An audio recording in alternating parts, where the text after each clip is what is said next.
And good evening, and thank you so much for joining us.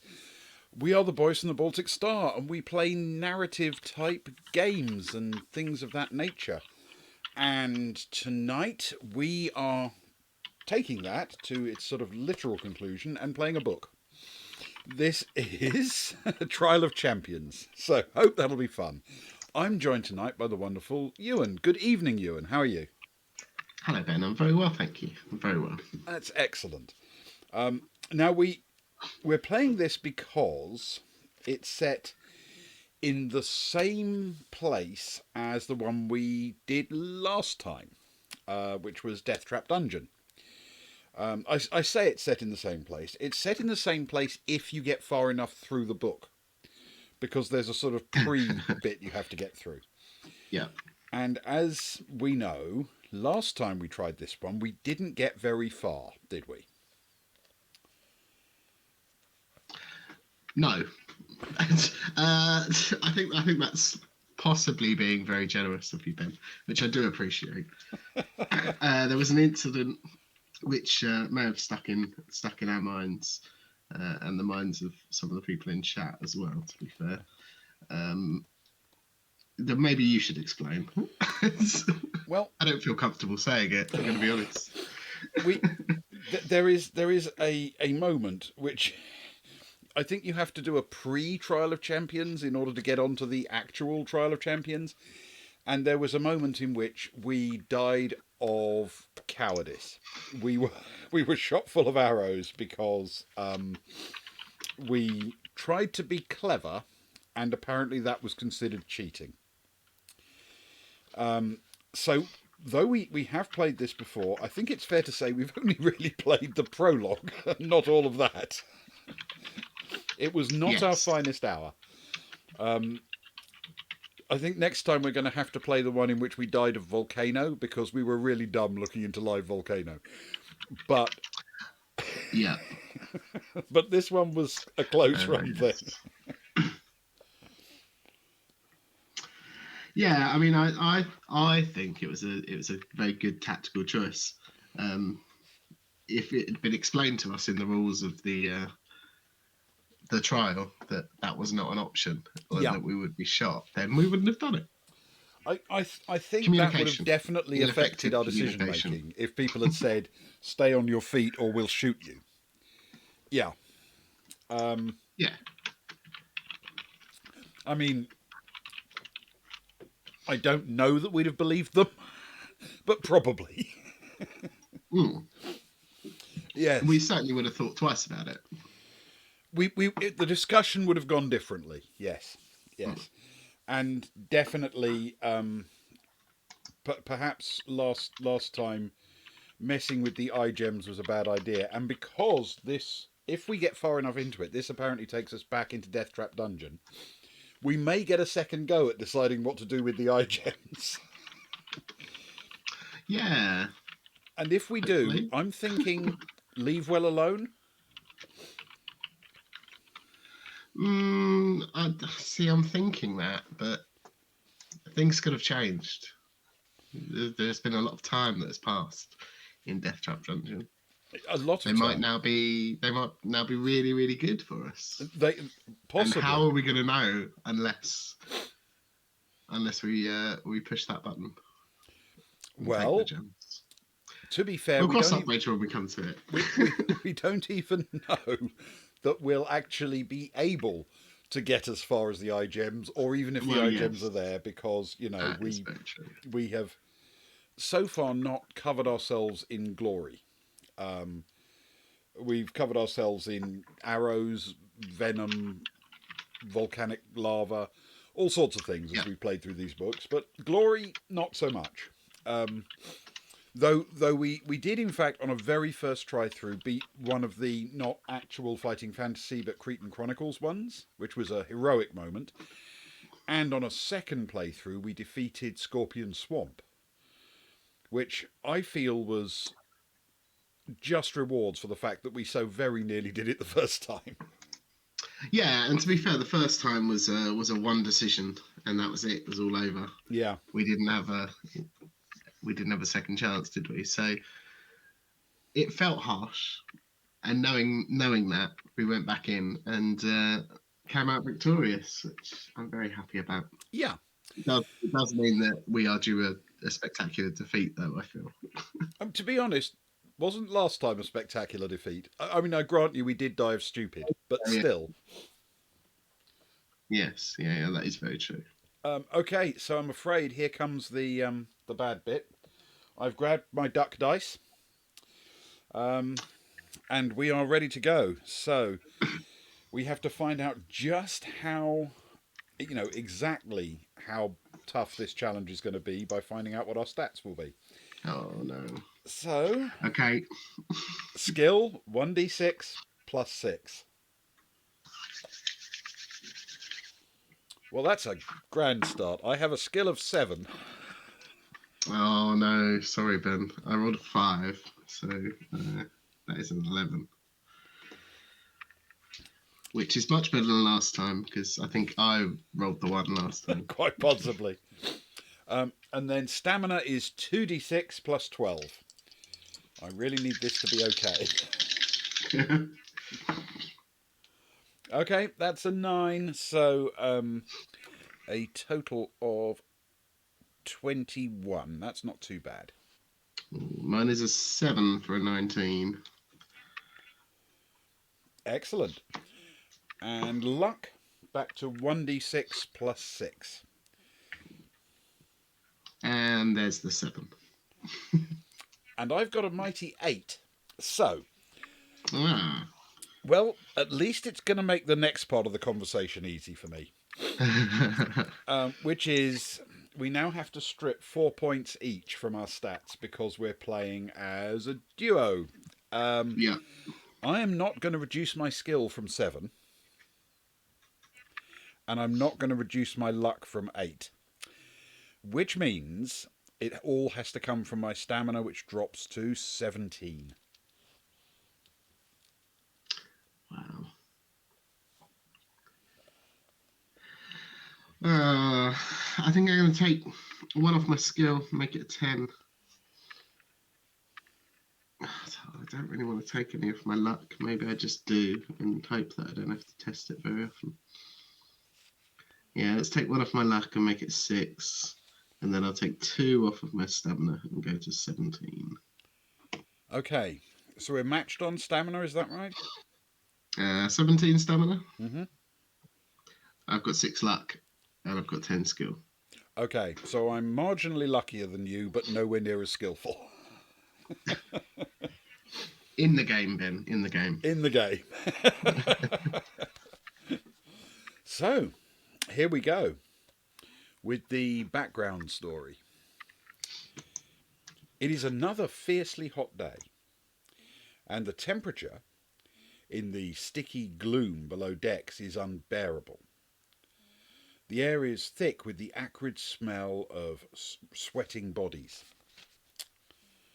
Nobody is allowed to speak, and the only noise to be heard above the monotonous creaking of the ship is the regular sharp crack of a whip and the agonised cry which follows it.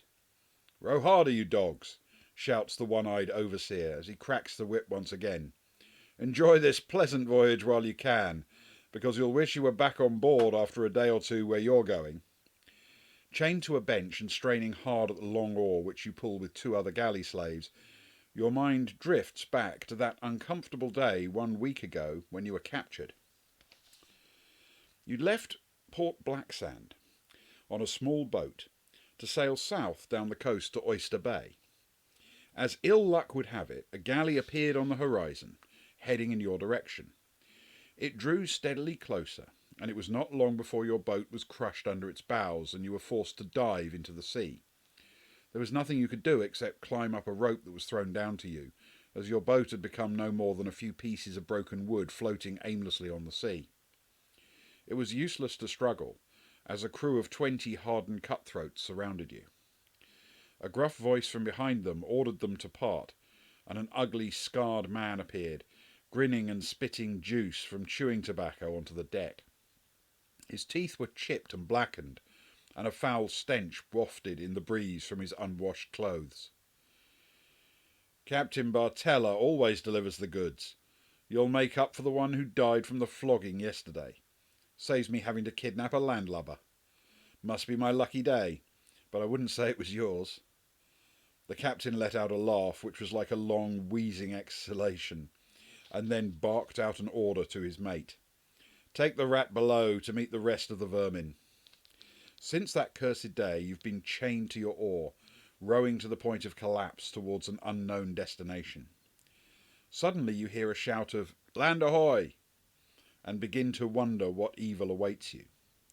An hour later you feel the ship bump against a jetty, and there is much shouting until the ship is finally moored. You are dragged from the ship with the other slaves, and see in the glaring sunlight that you're on a small island. A sombre-looking castle sits on top of the island, and next to it there's a semi-ruined amphitheatre. A man wearing black chainmail armour hands Captain Bartella a bag of coins. Satisfied with his payment, the wheezing captain ordered his men back to the ship, and you watch them set sail. The man in black armour steps forward, saying, "You are now the property of Lord Carnus. It's your honour to die for his pleasure in the arena of death here on Blood Island. Only one of you will survive, and he or she will represent Lord Carnus in Fang for the next trial of champions. Baron Succumbit has modified his deadly labyrinth, and is now offering 20,000 gold pieces to anybody who gets through it. Of course, Lord Carnus will keep the prize if you get through, but you will be spared your life. Baron Succumbit's reputation suffered greatly last year when somebody succeeded in getting through the labyrinth, but he now boasts that nobody can survive his new dungeon. Lord Carnus would like one of you to make Succumbit eat his words. You must understand that he hates his brother's fame. Now follow me." You are led up the hill to the castle, where you're locked in a cell in the depths of the lower chambers. Sharing the dark cell with you are 4 others: a stout dwarf, a man-orc, a sinewy Easterner, and a bald, muscle-bound man. The mood is grim, and few words are spoken, as each of you ponders the impending combat. 42 slaves arrived by ship, and only one will survive. The dubious reward is entry to a deadly dungeon. Okay, so first point to make: clearly whoever it was who defeated the Death Trap dungeon in its original form was not us. No, I would agree with that conclusion. Presumably the person who didn't go down the wildly obvious "there's a monster at the end of this tunnel," or mess with the gems despite everyone telling them they shouldn't. Yes, yeah. Yeah. Which is probably fair. To be in honest, the grand scheme of things. I don't think Death Trap Dungeon has seen us at our very best. No, that is true. That is very true. Okay. Maybe it's our white whale, and we will never. I don't know. No, we will, Ben. We will. We will. Yes, we will. So, at dawn the following day, you are woken by the sound of heavy footsteps approaching down the corridor. A key turns in the lock of the cell door, and 2 guards wearing black chainmail enter, carrying trays of food. "Eat well," says one of them, "as you will need all your strength to survive the day. By the end of it, you may all be dead." The guard then turns to you and offers you some bread and a bowl of soup. So we can take the food, or try to overcome the guard and make an escape. I mean, I feel it won't let us escape this early, will it?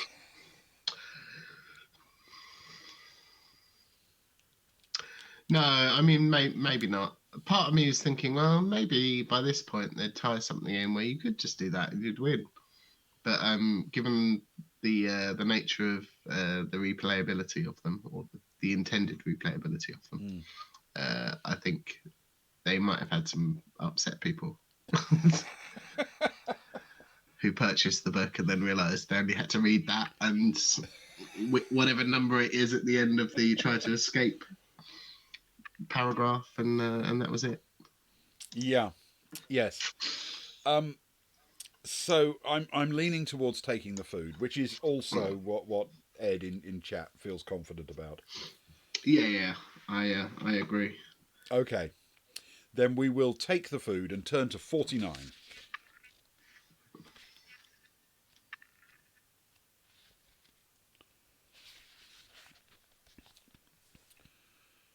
The soup is thick with chicken and vegetables and tastes delicious. You devour it greedily and mop up the last drops with the bread. You've not eaten well for a fortnight and now feel fit and ready for the coming ordeal. When you've all finished eating, you're led away to begin your first day in the arena of death. Turn to 22. I'm not a big fan of the name Arena of Death. No, no, no. They could definitely do with some rebranding. I think. Yeah, Arena of Death feels, I don't know, like Final. yeah, it's a bit negative, I think. Yeah. Yeah, yeah, yeah, Yeah. yeah. Okay. Definitely. You are in the middle of the procession of 42 slaves, which wends its way along various corridors until you reach the amphitheatre. The sun is already beating down, making the sand in the arena uncomfortably hot to your bare feet. Seated high in the stands is a dark hooded figure surrounded by guards. You watch him rise to his feet and lift his arms into the air, commanding silence. You know why you're here, Lord Carnus begins. It is my wish to be represented in the trial of champions. Some of you will die today, some tomorrow, and more the following day, until only one of you is left. Those about to die, I salute you. Lord Carnus sits down again and he nods his head to signal the start of the proceedings. The slaves are split into 7 groups of 6, and you find yourself in a group accompanied by an elf, 2 Northmen, a dwarf, and an ogre. Your group is chosen first, and you're told that the first event is a race to test strength and stamina. Oh, damn. You don't have a lot of those. uh, A crude sack containing several heavy rocks is strapped to your backs. You watch as burning coals are brought into the arena and poured over a section of the makeshift racetrack. The 6 of you are then lined up at the start, each carrying your burden, and you're told to race around the track until one of you is lapped or collapses. Then you're off, and you all jostle for position on the way to jumping the first pile of burning coals. Okay, we can choose to try to set the pace or stay at the back.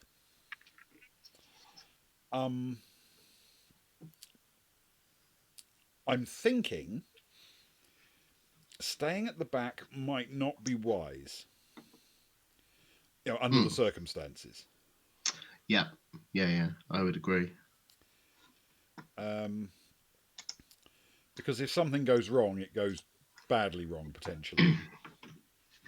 Well, unless of course there's just the fact that we're doing this until someone collapses or somebody is lapped. So if we just stand still and let someone lap us, then we don't have to do it anymore. And presumably, if we're lost, we just leave. Um, I No, think we get some more chicken broth, and then we get like a ship back to freedom. having outwitted the game, the arena of death, and the trial of champions all in one go. Yeah, precisely. No, okay. Are we going to go with set the pace then? Oh, those are the only choices. We can set the pace or stay at the back. And I Uh, genuinely don't know what the right choice is. I certainly can't remember what we did last time, and I can't remember if it no, turned out to be a good idea. neither can I. Slayer thinks it should be stay at the back. Mm, And so does Ed. So I think okay. it's going to be stay at the back, and we'll see what happens. If Yeah. this turns I out mean, to the be a last bad time idea, we at least this time it's not our fault. well, yeah, I was going to say the last time we didn't listen to chat, we got in some trouble. So we turn to 107.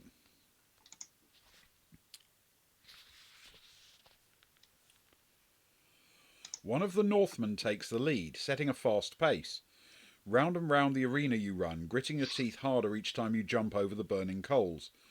After 20 minutes, nobody has been left behind, and the Northman increases his stride.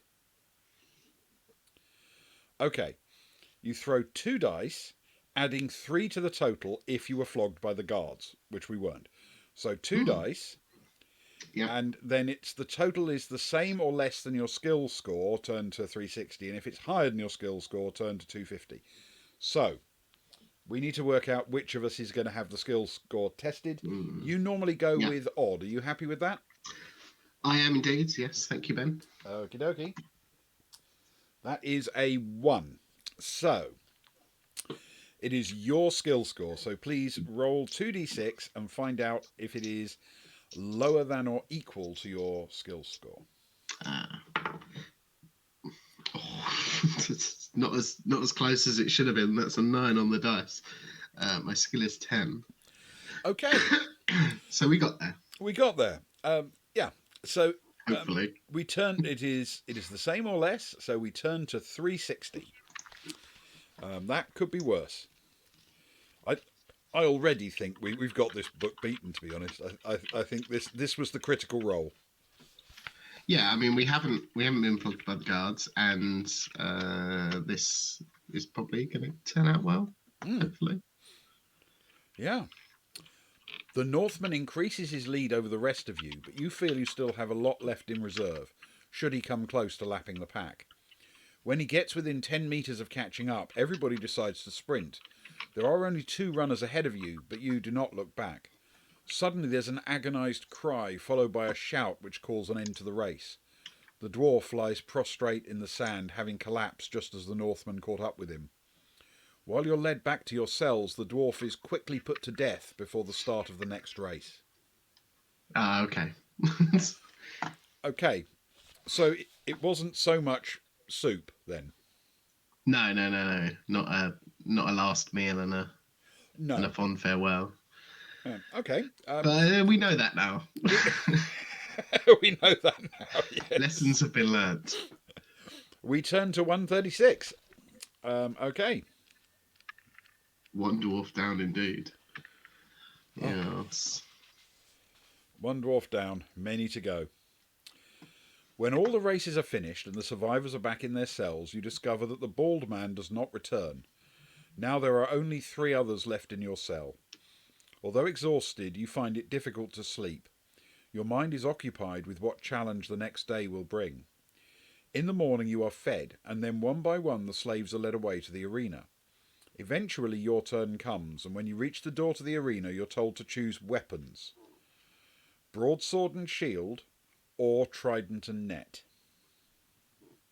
Okay.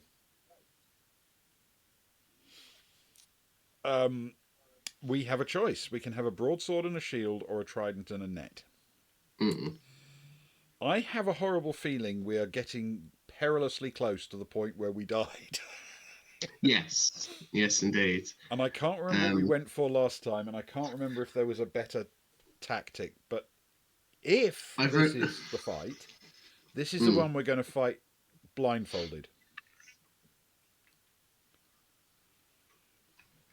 Yeah, you are correct. So if you're going to fight blindfolded, would you rather have a sword and a shield or a trident and a net? I'm tempted to say sword and shield to me. Yeah, I mean, I'm pretty confident that my gut feeling, well, not my gut, because I had no idea what was going to happen, but my preference would be a trident and a net, because it just looks cooler. But I completely agree with your logic, and also I'm pretty sure. Yeah. There's definitely some shield action going on in chat. Okay. All right. Okay, so we will go with a broadsword and shield. It doesn't change where we go to in the book. It just says make your choice and then turn to 275. So we have chosen the broadsword and shield and we've turned to 275. And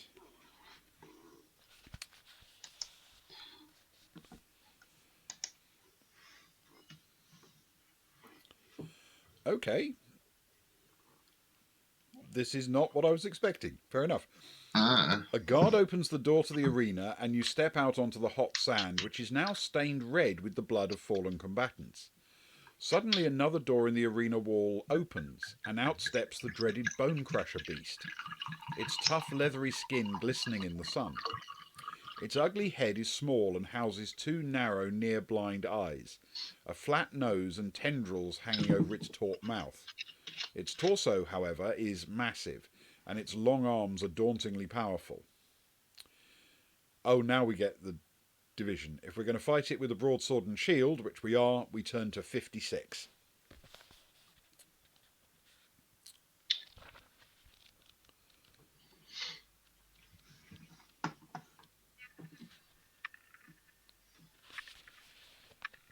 Okay. You curse your choice of weapon, for you know that swords make little impression on the iron-like hide of a bone crusher. There is only one way to slay a bone crusher, and that is to make it fall to the ground, whereupon its delicate balance will be totally destroyed, and it will be impossible for the bone crusher ever to stand again. You will have to chop at its legs while avoiding its fatal grip. Okay. So, the bone crusher has skill 9 and stamina 10, which is bad. But it also says, as soon as you lose one attack round, turn to 343. I'm not keen Which on also this sounds bad. because of the expression, its fatal grip. Yes, yeah. Well, plus the name of the arena as well, let's not forget. Arena of Death, Bone Crusher Beast, Fatal Grip. Fatal Yes. grip. Yeah. Okay. All right. So, we have to compete against a Bone Crusher with skill 9 and stamina 10. Okay. Let's roll away and see what happens. Yeah. So, my first attack. Oh, that's not so bad, though. I've rolled a 12, so that's a total of 19. Oh, that is very good. I rolled a 10, so that's a 20, please. And the beast has rolled a 7, for a total of 16. So we both land hits on it. Its stamina is now 6. Okay, away we go. Okay, this time I've rolled a 5. Total of 12. Mine is a 7 for a 17, please, Ben. Okay, and the Bone Crusher has rolled a 3 for a total of 12. So you've landed a hit on it, and I haven't hit it, but it hasn't hit me. So it is down to a stamina of 4.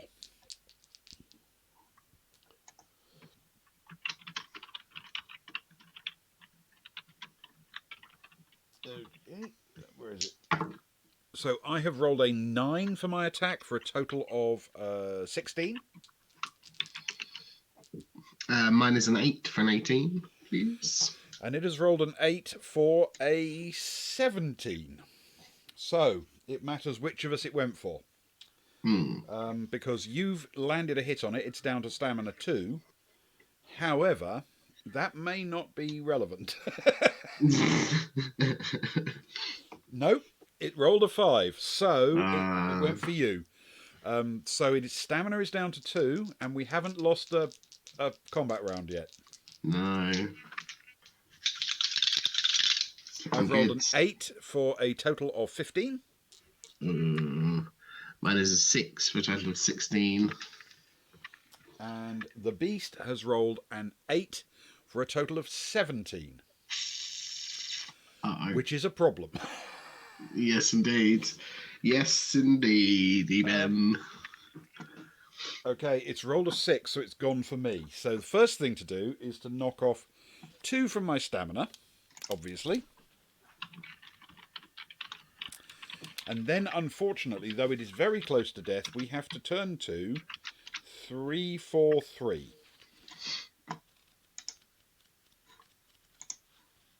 So close.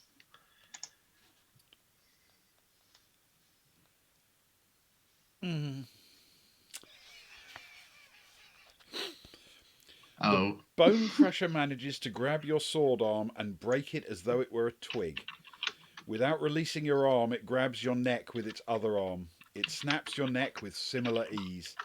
and the arena eliminates another candidate. Wow. Oh my god. I mean, Yeah, you can say it, Ben. You can say it. Whatever it is. Wow. we didn't even live long enough to die of cowardice this To time. not duck. Yeah.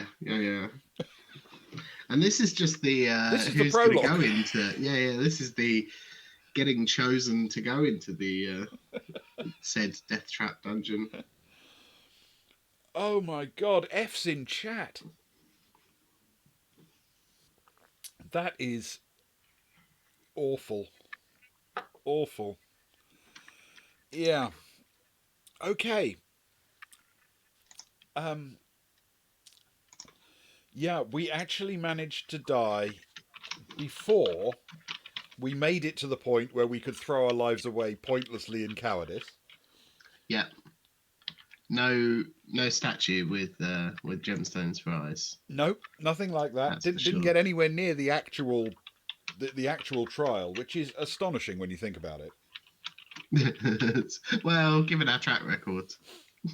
Well, I think first of all we have achieved an absolute first with this one.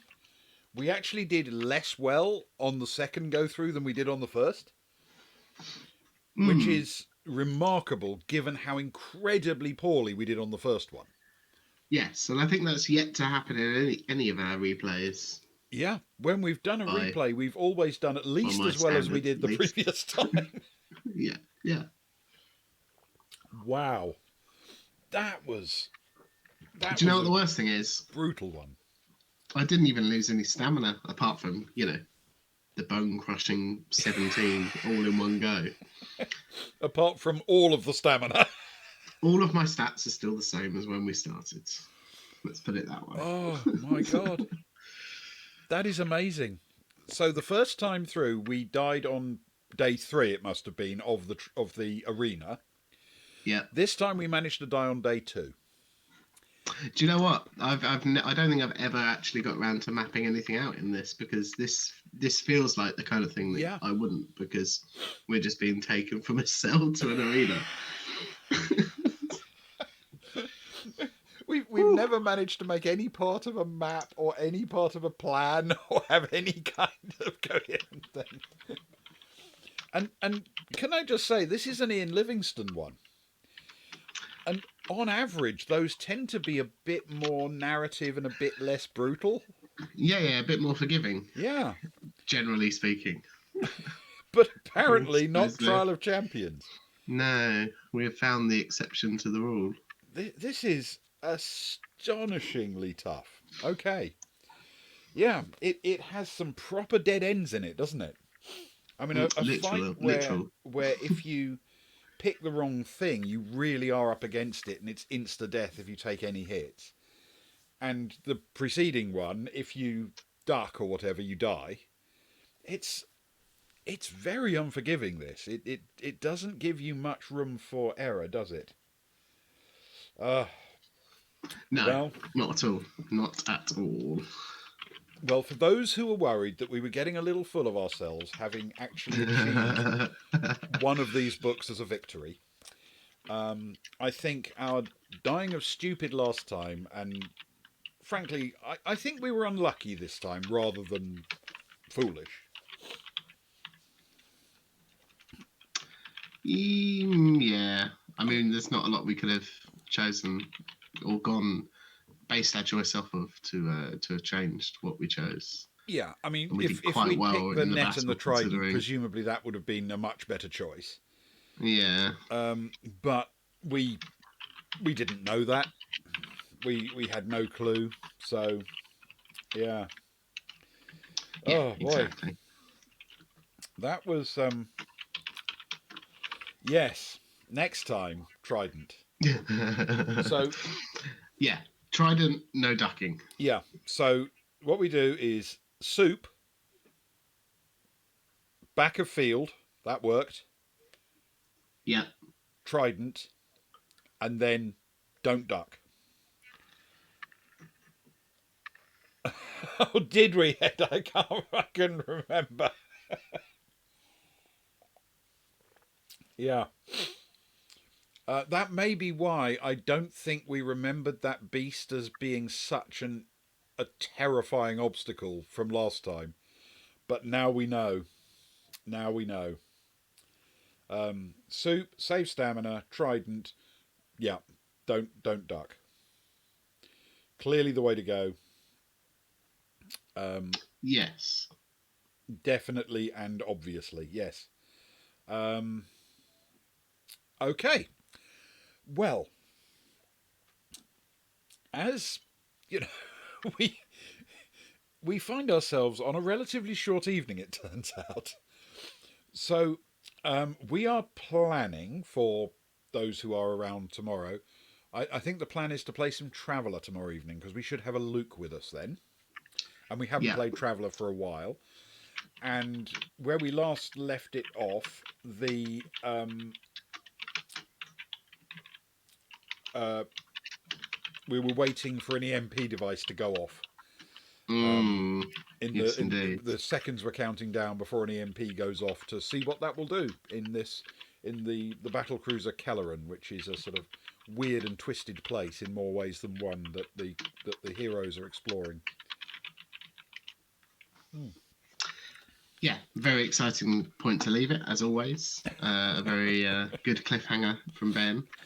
So I Yeah, think Luke and I have been waiting for a long time to get back and find out what's going to happen. yes, it's been a bit awkward recently because Luke's had a bit of difficulties with his internet, um, and so we've had to sort of work around that a little bit.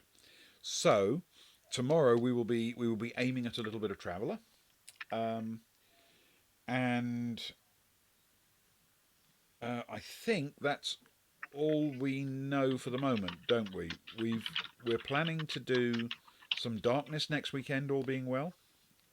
I believe that is the plan. And if that's on the If Saturday, then Luke we'll is probably try and believed, do a Traveller on the Friday if we can. yes, indeed. And if for whatever reason Luke's internet falls apart, we might end up doing Starship Traveller instead of Traveller, which is the one the fighting fantasy book in which we died of volcano, which was absolutely in no way Sock Fiddler's fault. No, I did. To be honest, Ben, I'm glad you said that because I was thinking that one was my fault. I'm pretty sure that was my decision. But hey, you've said it now, so it's on the internet. It must be real. It was definitely not Sock Fiddler's fault that we looked into the vent and got evaporated by volcano. Ah, yes. Yeah, excellent. Well, I'll tell you what, we are sufficiently early that I think what makes sense to me is we drop off the stream since we don't have any more proper content, and maybe drop into our Discord Yeah, for a bit. yeah. It's a nice That thing makes sense. to get back into for sure. We'll head over to Discord chat. I forget the exact channel, and I'm gonna have to start it up, so I won't be able to reel it off the top of my head. But I think that's a good idea. Definitely. Yeah. Okay. We will do that. Um, and and if anyone would like to join us, feel free. Please do. Mm. And if not, then we will just chat randomly about stuff for a bit, and then probably drink quite a lot. Yeah. Excellent. So we'll be online in Discord fairly shortly. Until then, thank you very much for joining us for this incredibly short, one of our very Brief. shortest, I think, this one. Yes, indeed. Yeah. Fighting fantasy disaster and failure. It's actually so short, I'm really tempted to have another go at this one next time and see if we can't push past this point. Get past, yeah, what I assume was the third choice that we had to make Yeah. of the ducking.